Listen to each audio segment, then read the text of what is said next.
kusoo dhawaada barnaamij aynu kaga hadlayno fanaanka caanka ee Khadar Kiyo oo la sheegayo in warar cusub oo xabsiga ay kasoo cusbanaadeen. Fanaanka ayaa waxa uu ku xidhnaa magaalada Addis Ababa ee dalka Itoobiya, halkaas oo ku sugnaa dhawaanahan isagoona ku xidhnaa. Fanaanka ayaa la sheegay inuu isbedelay xarigiisa, iyadoo la sheegay in fanaanka halkii uu ku xidhnaa laga saaray oo lagala baxay isagoo ku xidhnaa jeel yar oo ku yaala Addis Ababa, halkaas oo saldhig weyn loo bedelay oo lagu xidhay, iyadoo laga walaacsan yahay in fanaanka lagu xidhay jeelka weyn ee Itoobiya. Itoobiya waxay ka mid tahay dalalka ugu jeelka xun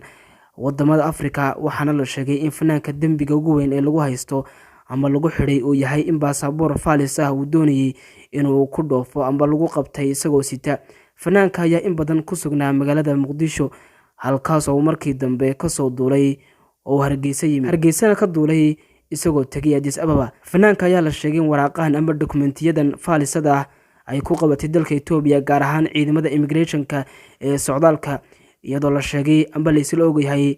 markaynu ka hadlayno dastuurka Itoobiya qofka lagu arko isagoo been abuur kaga baxaya dalka dibadiisa in lagu xukumo 10 sano oo xukun ah, iyadoo fanaanka xaaladiisu ay noqonayso mid halis ah haddii arrintiisu ay noqoto in lagu helay arrinka been abuurka ah ee uu kaga dhoofiyay wadanka Itoobiya, waxayna arrintu noqonaysaa in lagu xukumo 10 sano oo xariga. Fadlan daawadayaasha ha u qaadan inaan xumaan uga jeedno soo jeedinta muuqaalkan ee lagu xukumi rabo fanaanka 10 sano, balse waxaan rajaynaynaa in la soo deyn doono, iyadoo Itoobiya ay ka mid tahay wadamada colaadda soo jiitamaya ee qarsoon ee ka dhaxaysa Soomaaliya,